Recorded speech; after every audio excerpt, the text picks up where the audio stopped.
Oke ya, selamat datang di pertemuan kedua kuliah penilaian sumber daya alam 1. Di pertemuan kedua ini kita akan membahas tentang konsep dan klasifikasi nilai. Jadi seperti temanya, yang akan kita pelajari pertama adalah konsep nilai. Jadi apakah yang dimaksud dengan nilai?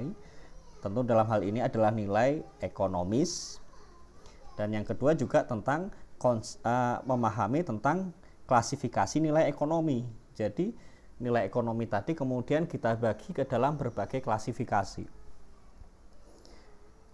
Sekarang kita bahas ya. Jadi sesuatu itu bisa kita katakan sebagai sumber daya karena dia punya nilai bagi manusia. Ingat bahwa perspektif sumber daya adalah ketika dia punya nilai bagi manusia. Bumi ini kan sudah ada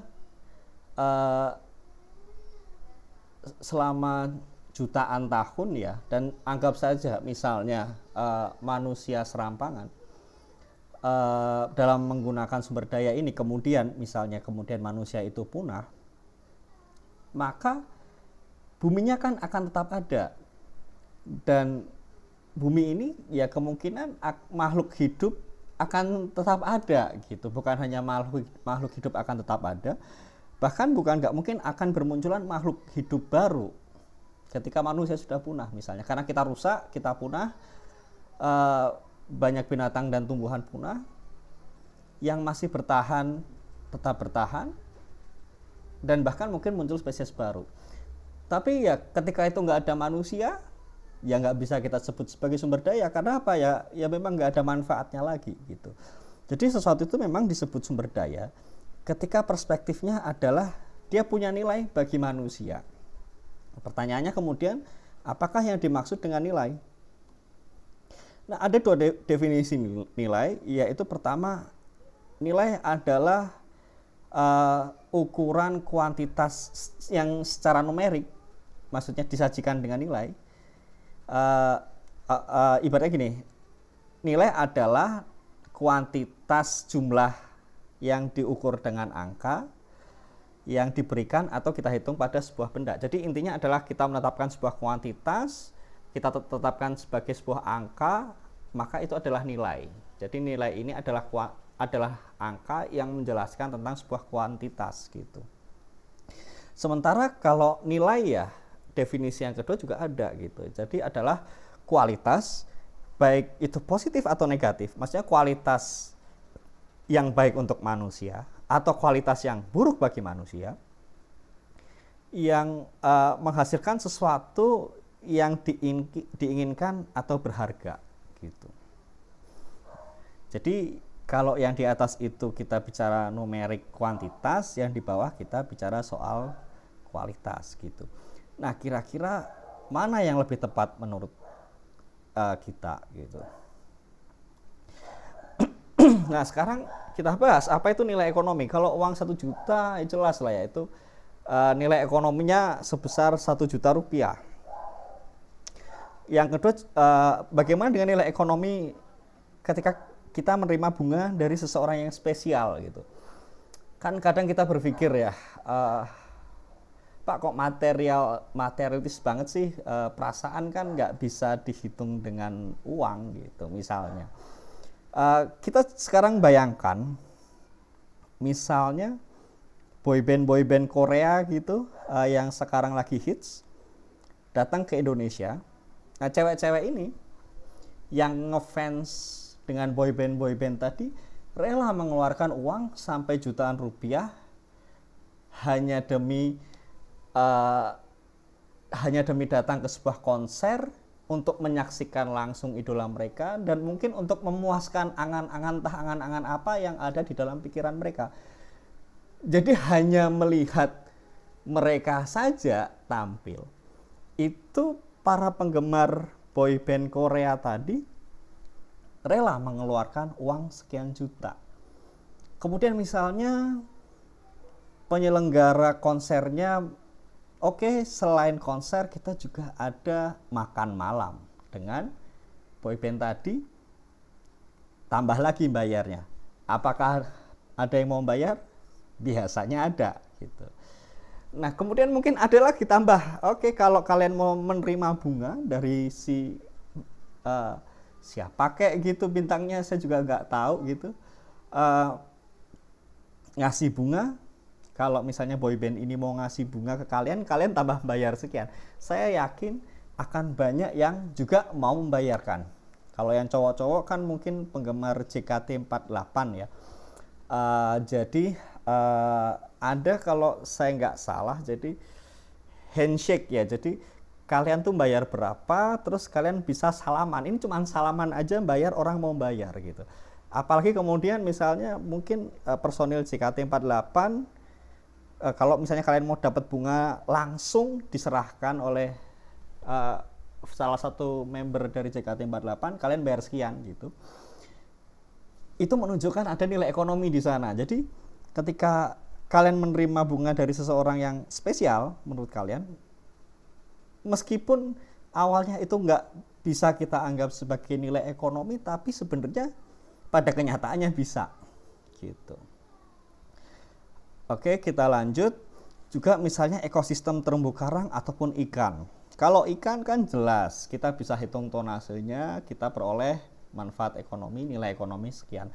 Kalau terumbu karang kan bisa dijual sih, bisa kita potong, kita jual, itu punya nilai ekonomi. Tapi dia juga punya nilai ekonomi sebagai sebuah kualitas keindahannya. Jadi keindahannya mengundang wisatawan, membuat hati kita merasa senang misalnya. Kemudian juga ekosistem terumbu karang ini kan juga menjadi tempat ikan-ikan yang herbivora maupun yang karnivora tapi yang kecil-kecil untuk bersembunyi dari ikan-ikan predator yang lebih besar gitu. Sehingga terumbu karang ini menjamin keberlangsungan. Tanpa terumbu karang, hewan-hewan herbivora mungkin nggak dapat makanan, pun dapat makanan mungkin nggak bisa sembunyi dari predatornya, lama-lama habis. Kalau yang herbivora habis, maka karnivora yang pertama makan mungkin mati duluan, dan begitu seterusnya. Jadi ikan ini juga butuh ekosistem terumbu karang. Maka ekosistem terumbu karang sendiri juga punya nilai ekonomi, dan salah satu buktinya juga pemerintah bersedia kok. Bukan hanya pemerintah, masyarakat pun bersedia bahwa ada uang pajak, kita alokasikan sekian miliar atau triliun untuk memulihkan ekosistem terumbu karang. Kemudian juga kebun kelapa sawit jelas nilai ekonomi, tapi ekosistem hutan hujan tropis juga sama. Mendengar penggundulan hutan kita juga sudah merasa sedih ya. Mendengar kisah-kisah pilu bagaimana orang hutan ini kehilangan tempat juga membuat kita sedih. Itu perasaan sedih itu juga mengurangi kesejahteraan kita gitu. Maupun juga misalnya sebagai penyerap karbon dan lain-lain. Nah, kemudian lanjut ya, kita bahas, ini ada video Diamond and Water Paradox antara berlian dan air. Kita semua tahu bahwa kita nggak bisa hidup tanpa air, tapi kita bisa hidup tanpa berlian. Tapi terjadi paradoks, harga berlian lebih mahal daripada harga air. Ini ada link YouTube-nya di sini, sudah saya share juga di Google Classroom. Kalian bisa tonton di sana ya. Memang sih kita bisa tonton rame-rame, kita bikin semacam kayak video reacts to ya, dosen reacts to video paradoks air dan berlian. Cuma ya sebaiknya kalian nonton di linknya sana. Kasian juga yang bikin ya, nanti AdSense-nya nggak jalan. Oke, jadi kalian tonton aja di sana, menghidupkan traffic mereka dan juga AdSense-nya. Oke, kalian stop dulu, nonton aja di sana. Nah, kalau udah nonton, bisa kita simpulkan bahwa kenapa harga air dan berlian itu bisa mahal berlian daripada air, karena kita mengkonsumsi air jauh lebih banyak daripada berlian ya. Kita mungkin sehari bisa minum air berapa ya, 1 liter 8 gelas lah. Kita minum air 8 gelas, kita mandi mungkin habis berapa liter, cuci baju dan lain-lain. Tapi belum tentu kita punya berlian satupun misalnya. Itu sebabnya kenapa harga air, nilai manfaat air lebih rendah daripada berlian, karena konsumsi kita banyak dibandingkan berlian. Kalau berlian itu berserakan, misalnya di tanah-tanah itu juga depan rumah kalian juga banyak berliannya, mungkin bagi kalian nanti berlian itu jadi murah karena kuantitas yang bisa kalian konsumsi sama seperti air gitu. Nah, ini menunjukkan bahwa sebaliknya gitu di padang tandus, ketika air itu satu-satunya sumber kehidupan, kalau nggak ada air kalian mati, maka air itu harganya jauh lebih mahal dari berlian. Jadi kayak misalnya harga normal bensin misalnya, ya anggap aja premium mungkin 7 ribuan, tapi pas kemarin kejadian Brexit ya waktu mudik, nilai ekonominya mendadak naik jadi 70.000 per liter. Saya dapat info toilet di tengah sawah, buang air kecil 20.000, BAB 50.000 kalau saya nggak salah. Di tengah sawah gitu. Jadi ini menunjukkan bahwa nilai barang itu berubah-ubah gitu. Sesuai persepsi kita. Jadi kebutuhan kita, jadi intinya gini, barang yang sama harganya bisa, nilainya itu berubah-ubah tergantung ketersediaannya. Ketika terjadi Brexit tadi, ya ibaratnya dalam kondisi normal SPBU ada di mana-mana, ketika Brexit nggak ada SPBU. Mau nggak mau konsumsi kalian kan menurun drastis, nilainya naik. Toilet juga kagak ada. Kalian nggak punya pilihan, ya sudah. Di tengah sawah, dan itu pun juga bayarnya sangat-sangat mahal gitu. Jadi nilai itu sebenarnya nggak fix, itu tergantung kondisi kalian, kondisi, waktu dan lain-lain gitu. Dia bisa berubah-ubah. Nah, kalau kita bicara nilai ekonomi, pertama nilai ekonomi adalah nilai yang diukur secara moneter. Moneter dalam artian menggunakan satuan mata uang.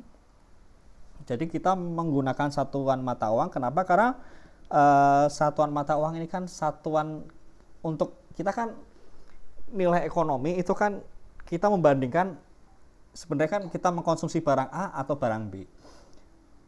Kita kan bisa mempertukarkan. Oh, kalau kita kebanyakan konsumsi barang A, kita sedikit konsumsi barang B, kita tuker yuk, tukeran barang A dengan barang B. Itu kan konsep paling sederhana. Cuman ketika kita sudah masyarakat jadi modern, untuk memperlancar perdagangan kita pakai nilai tukar uang. Nah, mayoritas barang kan ada harganya, ada nilainya. Dan nilai uang itu kan 1 rupiah ya 1 rupiah, 1 dolar ya 1 dolar gitu. Sehingga memang nilai ekonomi kita ukur secara moneter, itu yang paling sederhana. Nah, konsep nilai adalah persepsi terhadap sebuah objek pada tempat dan waktu tertentu, di mana persepsi itu adalah pandangan individu atau kelompok terhadap suatu objek sesuai dengan tingkat pengetahuan, pemahaman, harapan, dan norma. Sehingga nilai sumber daya alam beragam tergantung dari persepsi masing-masing. Jadi, ya seperti yang sudah saya katakan tadi, nilai itu persepsi seseorang gitu terhadap objek pada tempat dan waktu tertentu. Nah, ini yang penting. Juga terpengaruh pada tingkat pengetahuan, pemahaman, harapan, dan norma. Jadi saya masih ingat ketika Amerika itu awal-awal merdeka ya tahun 1776 kalau saya nggak salah. Jadi tahun 1776 Amerika merdeka. Waktu itu manusia belum mengenal teknologi pengolahan minyak bumi. Jadi waktu itu kalau orang ngebor sumur yang keluar minyak bumi, mereka sedih. Kenapa? Karena nggak ada manfaatnya gitu. Pada waktu itu manusia belum mengetahui bagaimana mengolah minyak bumi menjadi bahan bakar. Yang mereka tahu ya ini mungkin semacam air kutukan gitu, mungkin kayak lumpur lapindo lah kurang lebih. Kalian bisa apakan tuh lumpur lapindo? Kan nggak bisa, malah bikin repot kan, tanah jadi kotor. Pada masa itu bahan bakar dari lemak ikan paus, jadi minyak ikan paus. Jadi ikan paus diambil minyaknya menjadi bahan bakar. Nah, jadi di masa itu dengan keterbatasan pemahaman kita, keterbatasan teknologi dan pengetahuan kita, maka orang-orang ngebor sumur, keluarnya minyak bumi, mereka sedih karena itu menjadi limbah, kotor. Ya kalau semburannya berhenti syukur, mungkin masih bisa dibersihkan, tapi ketika dibersihkan gimana? Itu kan liquid ya, sehingga kan kalau dibuang ke sungai ya pencemari kan gitu. Tapi kalau sekarang orang ngebor ketemunya minyak bumi kan senang. Nah, sama kayak lumpur lapindo, menurut pemahaman kita sekarang lumpurnya ya masalah gitu. Ya kita nggak pernah tahu gitu, apakah jangan-jangan kitanya aja nggak tahu. Misalnya mungkin suatu saat kita bisa mengubah lumpur menjadi apa kan gitu. Ternyata lumpurnya misalnya mengandung zat yang apa, tapi ya itu kan ya kita nggak tahu lah ya itu. Maka intinya tergantung pada pengetahuan dan pemahaman kita. Nah, perspektif nilai menurut Nunes dan Vandenberg, jadi ini detailnya ada di jurnal yang saya share di Google Classroom. Jadi kalau kalian mau pelajari lebih lanjut ada di sana. Tapi kalian nggak dituntut untuk memahami secara detail ya tentang perspektif nilai menurut Nunes dan Vandenberg ini. Intinya gini, perspektif nilai itu dibagi, sebenarnya di jurnalnya itu ada banyak, tapi yang kita bahas 3 ini aja. Pertama, perspektif nilai lokal versus global. Maksudnya apa? Ketika kita menganalisis valuasi sebuah sumber daya alam, mempertimbangkan kerangka wilayah atau spasial. Jadi misalnya dan pengelompokannya itu berdasarkan spasial. Spasial itu berarti berdasarkan lokasi. Maksudnya gimana? Ketika kita membahas nilai ekonomis hutan Kalimantan, maka tentu valuasinya akan berbeda.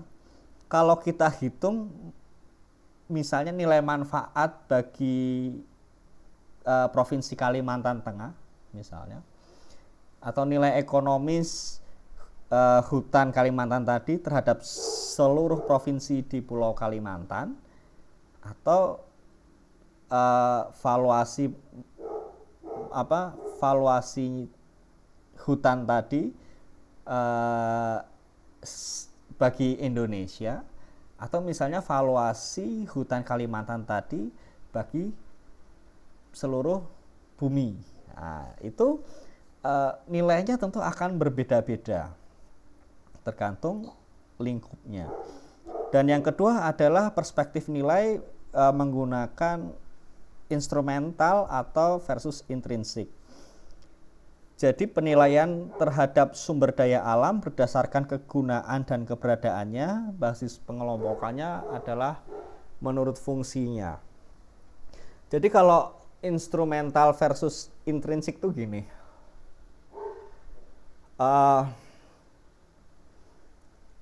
kalau konteks di jurnalnya kita membahas biodiversitas. Nah, biodiversitas ini ibaratnya atau sumber daya alam ini kita lihat apakah mau kita lihat secara instrumen, sumber daya alam ini kita lihat dia sebagai instrumen pemenuh kebutuhan manusia, atau instrumen, atau istilahnya gini, sumber daya alam sebagai instrumen untuk dimanfaatkan oleh manusia, atau sumber daya alam sebagai nilai intrinsiknya gitu, sebagai sumber daya itu tadi wujudnya. Jadi misalnya gini, hutan Kalimantan, nah kalau secara instrumen kan misalnya kita bandingkan, hutan Kalimantan sebagai penyerap karbon Jadi fungsinya sebagai penyerap karbon tadi. Itu misalnya, nah, kalau kita hitung-hitung misalnya dengan luas area sekitar sekian hektar, kemudian bisa menjernihkan udara sekian meter kubik setahun.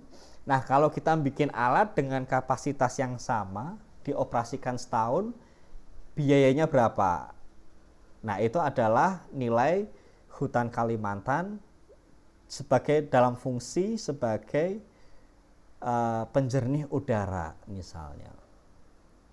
Atau misalnya hutan Kalimantan sebagai penyedia makanan gitu. Jadi di hutan itu kan mungkin ada berbagai macam buah-buahan yang bisa kita petik.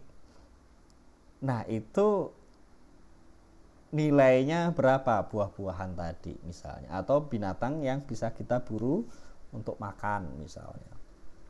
Tapi juga ada nilai intrinsiknya, hutan Kalimantan sebagai sebuah ekosistem gitu. Ya ibaratnya ya kalian nggak memandangnya sebagai instrumen gitu, tapi kalian memandangnya sebagai hutan Kalimantan gitu. Kalau misalnya hutannya gundul, kalian sedih misalnya sedih gitu, kalian merasa sedih, itu kan nggak instrumental gitu, itu kan kalian nggak ada fungsi yang hilang sebenarnya. Misalnya kita asumsikan aja seperti itu, perasaan sedih kalian itu tadi. Nah, itulah yang sifatnya intrinsik. Itu salah satu yang sifatnya intrinsik ya. Intinya adalah kita, kalau yang instrumental itu kita melihat dari segi fungsi. Kalau yang intrinsik itu ya kalian nggak melihatnya sebagai fungsi, tapi ya kalian melihatnya sebagai suatu subjek gitu. Nah, kemudian juga ada direct versus indirect, yaitu penilaian terhadap sumber daya alam berdasarkan produk dan jasa lingkungan, berdasarkan basis pengelompokannya berdasarkan pola pemanfaatan. Ini nanti akan kita jelaskan detail nanti beberapa slide lagi ke belakang, tapi intinya gini, kita menilai sumber daya alam itu apakah dia sebagai memberikan manfaat secara langsung atau secara enggak langsung. Kalau langsung itu ibaratnya ya kalian langsung merasakan gitu, dan kalian memang niat untuk merasakan. Kalau secara nggak langsung itu kalian nggak langsung dapat dampaknya, tapi sebenarnya dapat gitu. Niat nggak pengen kalian dapat gitu. Nanti secara detail kita bahas di belakang, tapi intinya ya seperti itu. Kayak misalnya manfaat langsung, misalnya untuk bahan baku produksi, misalnya untuk rekreasi. Yang nggak langsung ya misalnya untuk penahan erosi, penahan banjir dan lain-lain. Nah, kita masih bahas soal nilai sumber daya alam ya. Jadi sumber daya alam itu ada yang diperdagangkan sehingga dia punya nilai pasar. Ini paling enak karena nilai pasar kan jelas. Asumsinya adalah kalau pasarnya itu adalah persaingan sempurna. Jadi ini bukan persaingan bebas ya, tapi persaingan sempurna. Persaingan bebas belum tentu memberikan persaingan sempurna, tapi kalau persaingan sempurna sudah pasti bebas gitu. Ya, persaingan sempurna apakah pasti bebas ya? Itu nanti kita bahas mungkin nanti bisa kita review lagi ya. Intinya adalah selama mekanisme selama asumsi persaingan sempurna bisa dipenuhi, maka equilibrium yang dihasilkan oleh pasar adalah nilai yang paling efisien. Itu artinya harga barang tadi ya memang harganya segitu, nilai ekonomisnya segitu gitu. Ingat, asumsinya adalah persaingan sempurna terpenuhi. Salah satu syaratnya adalah syarat utamanya adalah pedagang dan pembeli dan penjual tidak punya market power. Kemudian sempurna informasi, hak milik sempurna, nggak ada eksternalitas dan lain-lain. Barangnya barang private. Nah, jadi kalau diperdagangkan punya harga pasar. Kalau pasarnya memenuhi persaingan sempurna, maka itu efisien. Ya memang dalam hidup tentu mencari pasar yang persaingannya benar-benar sempurna mungkin rada sulit. Tapi ya anggap aja 95%, 90% sempurna itu sudah bisa kita anggap sebagai ya efisien lah. Yang jadi masalah adalah ada juga sumber daya alam yang nggak diperdagangkan. Kalau nggak diperdagangkan, dia nggak punya nilai pasar. Menghitung nilai ekonomisnya ini lebih sulit. Nah, nilai pasar adalah harga dari suatu barang jasa yang terbentuk dari sebuah transaksi di pasar. Harga ini terbentuk dari keseimbangan permintaan dan penawaran. Jadi intinya nilai pasar ya nilai yang terbentuk di pasar. Clear tentunya. Terbentuk dari keseimbangan permintaan dan penawaran. Tapi ingat, nilai pasar baru bisa dianggap efisien ketika asumsi persaingan sempurna terpenuhi. Nah, sekarang jadi masalah adalah gimana kita mengukur nilai ekonomi dari barang-barang yang nggak punya nilai pasar tadi gitu, yang dia nggak punya pasarnya gitu. Nah, kita punya dua konsep. Pertama, willingness to pay, kerelaan membayar.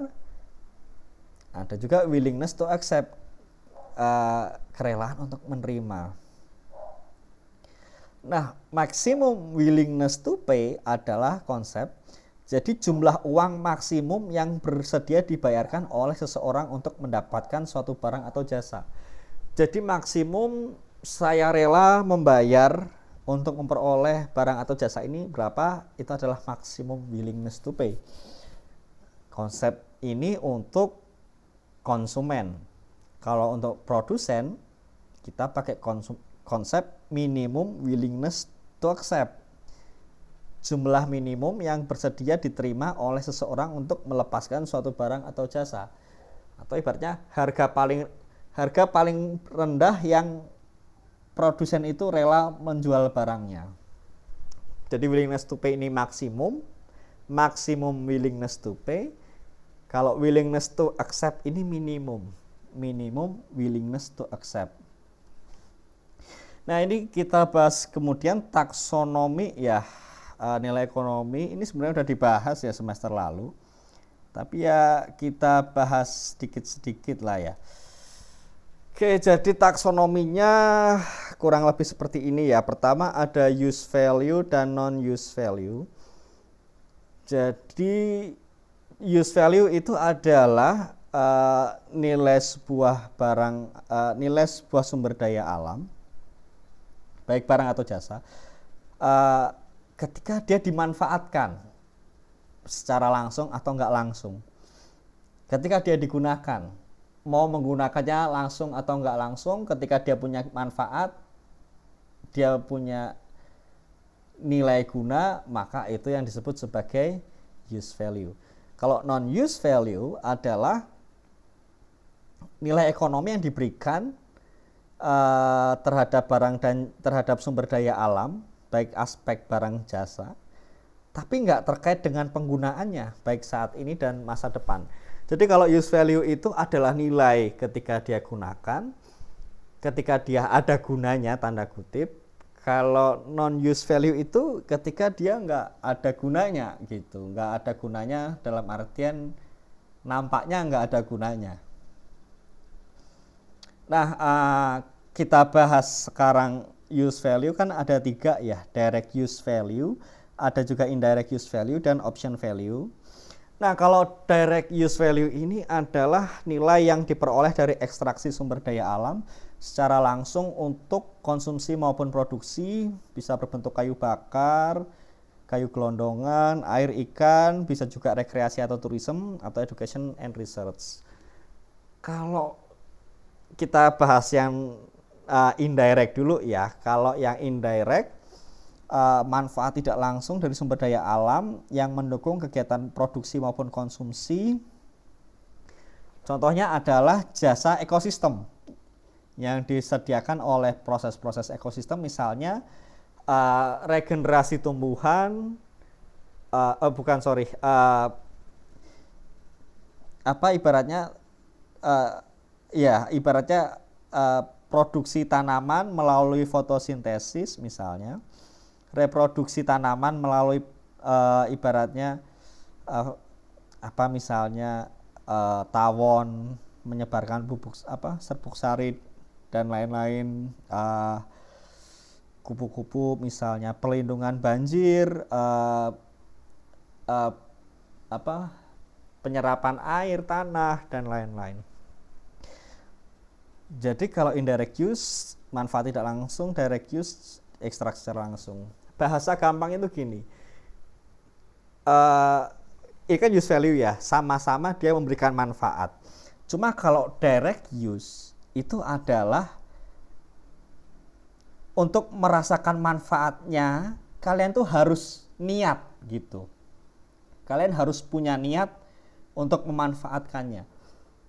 Misalnya di depan rumah kalian tiba-tiba dibangun sebuah kebun raya, anggap aja ukurannya seperti kebun raya Bogor.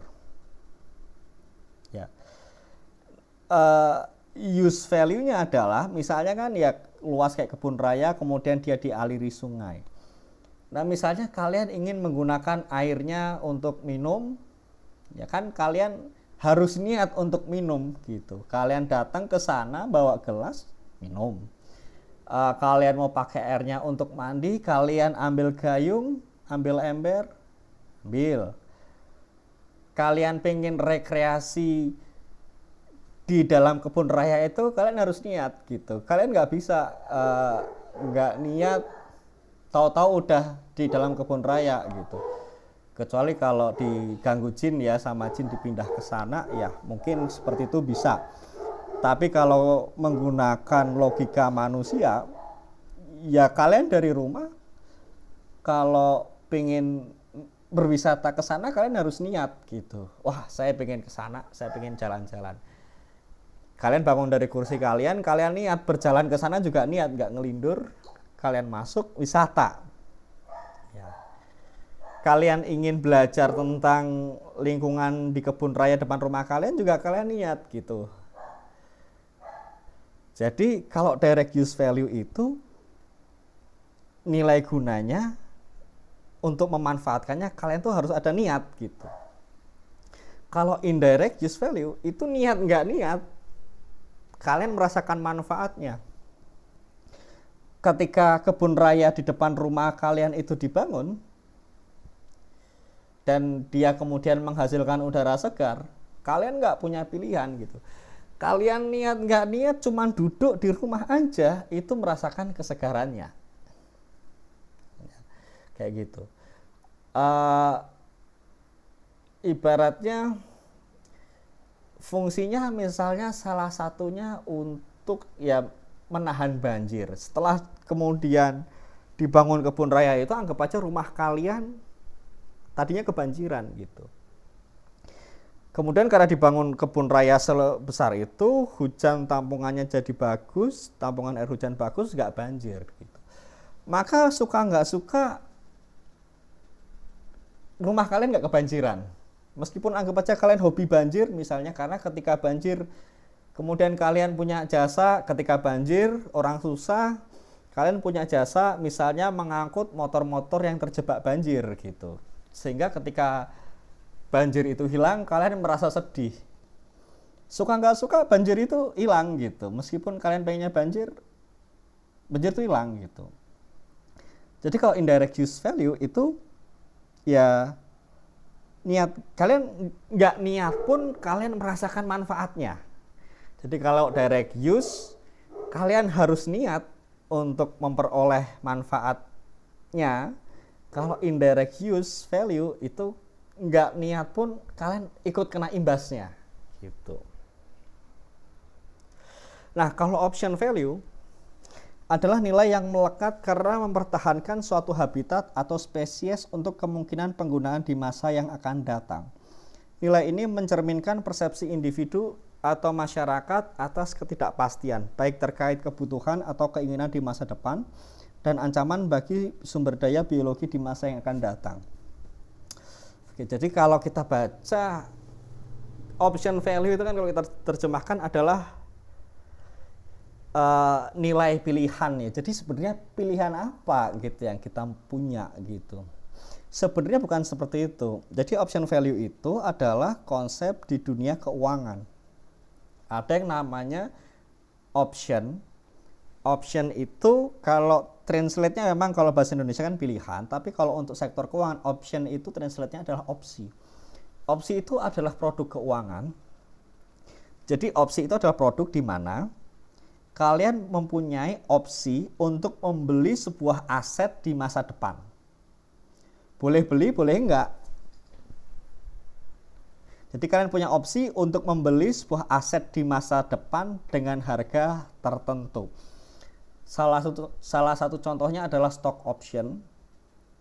Stock option itu adalah hak untuk membeli saham. Jadi misalnya tahun ini misalnya saham perusahaan A misalnya $10 per lembar saham. 2 tahun lagi kita nggak tahu harganya berapa. Kemudian ada yang jual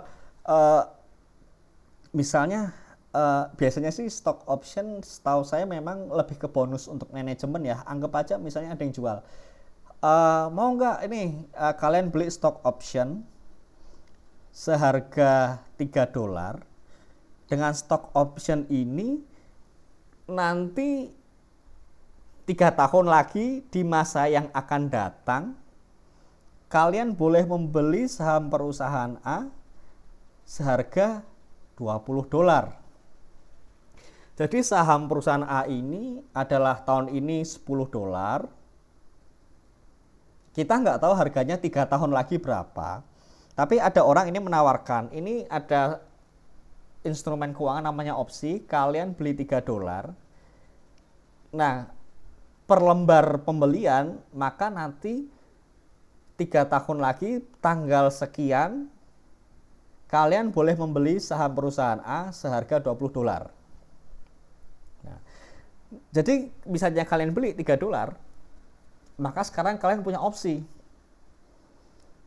untuk membeli nanti setelah 3 tahun saham A, saham perusahaan A boleh kalian beli dengan harga $20.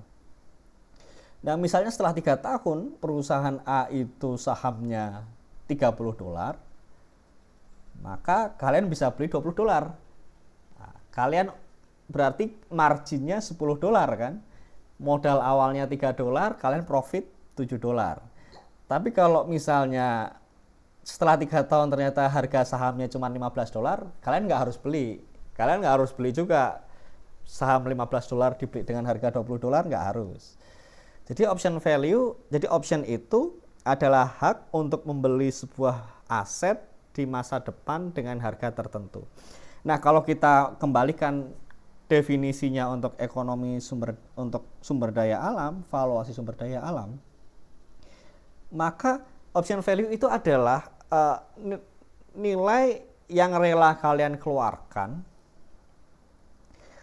karena kalian punya harapan atau keinginan untuk menggunakan sumber daya alam ini di masa yang akan datang.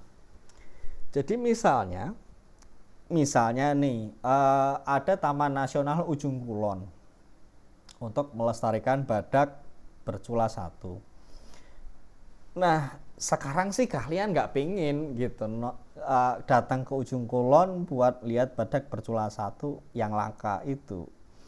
Tapi kalian ya punya andai-andai ya siapa tahu 10 tahun lagi kayaknya ya nggak tahu sih, tapi mungkin 10 tahun lagi aku pengen datang ke sana lihat Ujung Kulon. Nggak mungkin sekarang karena kerjaan lagi padat, nggak mungkin datang ke sana sekarang, toh Ujung Kulon itu jauh. Tapi ya suatu saat mungkin 10 tahun lagi, 15 tahun lagi, 20 tahun lagi, setidaknya sekali seumur hidup sebelum saya meninggal saya pengen melihat badak bercula satu di Ujung Kulon. Kalau nggak lihat badak bercula satu di Ujung Kulon rasanya hidup tuh nggak lengkap gitu. Nah maka tapi kan kalau kita nunda bayarnya nanti kan badak bercula satunya keburu punah.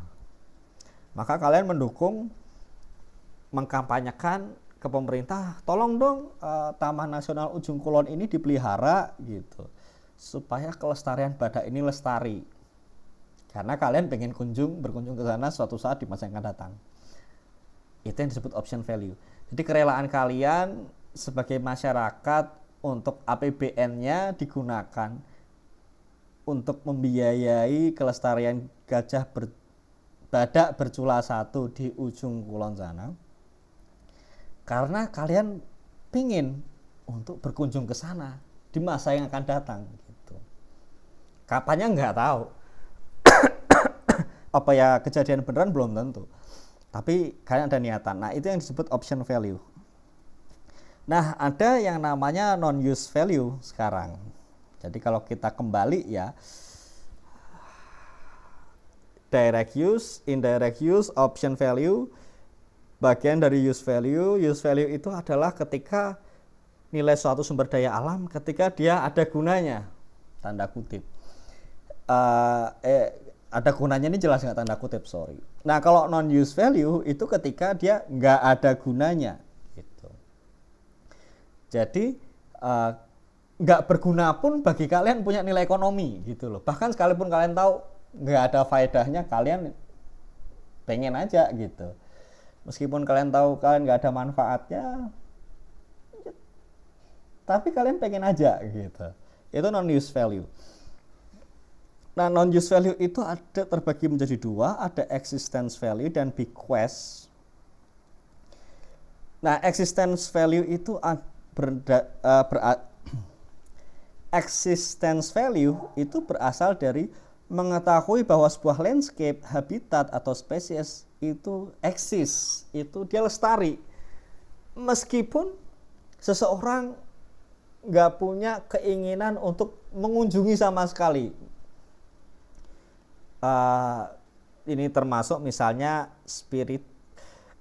Jadi misalnya kalau tadi kan kalian APBN ingin melestarikan Taman Nasional Ujung Kulon karena kalian pengen lestari. Bukan, karena kalian pengen suatu saat datang ke sana.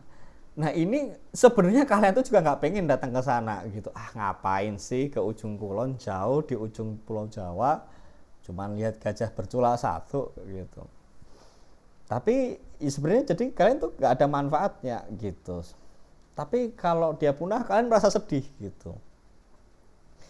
Jadi ibaratnya adalah existence value itu lebih ke nilai perasaan gitu. Jadi perasaan sedih itu kan mengurangi kesejahteraan kalian, mengurangi nilai utility kalian, mengurangi kekayaan kalian. Jadi ketika nilai utility kalian berkurang secara ekonomi, maka kalian mengalami penurunan kekayaan. Nah, existence value ini adalah ya nilai perasaan tadi gitu. Ketika kalian tahu bahwa dia di sana lestari gitu. Badak bercula satu itu lestari di ujung kulon, kalian tuh senang. Kan sebenarnya juga nggak merasakan ada manfaat juga, kalian juga nggak ada rencana buat ngelihat badak bercula satu, nggak penting juga bagi kalian. Tapi kalau dia punah, dia nggak ada, kalian sedih. Nah, itu existence value. Bisa muncul karena spiritual, ya sebagai manusia kalian mungkin merasa sedih kalau kehilangan gitu.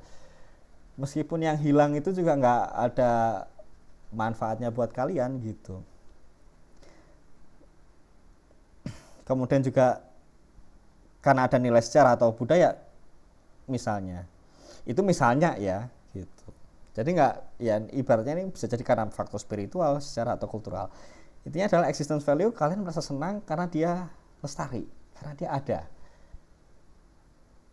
Meskipun kalau nggak ada, kalian juga nggak berkurang suatu apapun, kalian sedih.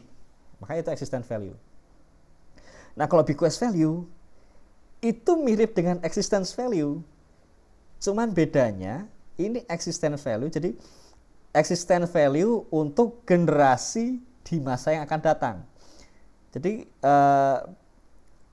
bequest value adalah existence value tapi untuk generasi yang akan datang. Kalian ingin badak bercula satu itu lestari karena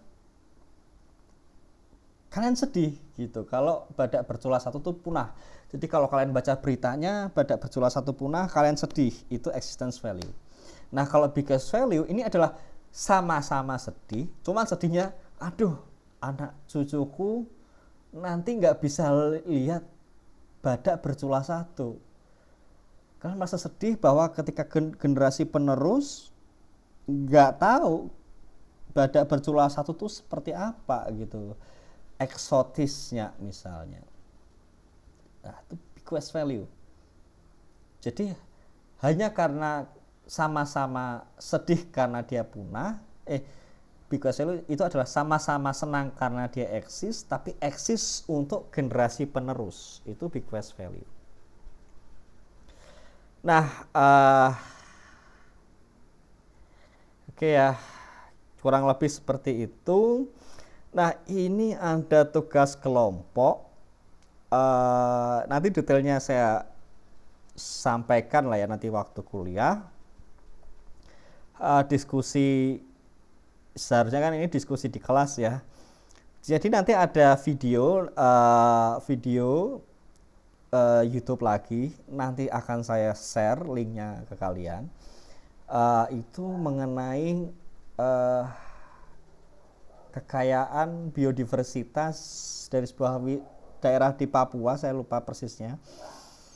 Nah tugas kalian adalah mengelompokkan nilai ekonomi yang terdapat dalam video tersebut sesuai taksonomi. Jadi kalian identifikasi nilai-nilai ekonominya. Oke, nanti detailnya saya bahas saja ya lewat itu. Oke, nanti detailnya kita bahas saja di Google Classroom. Oke, demikian untuk pembahasan materi hari ini. Kalau ada yang kurang jelas, silahkan disampaikan di Google Classroom, kita berdiskusi, atau ada topik yang mau didiskusikan, nggak harus bertanya sih. Kalau kalian merasa ada topik yang ingin didiskusikan, nggak apa-apa. Oke, kita lanjut, pindah ke Google Classroom. Oke, Assalamualaikum warahmatullahi wabarakatuh.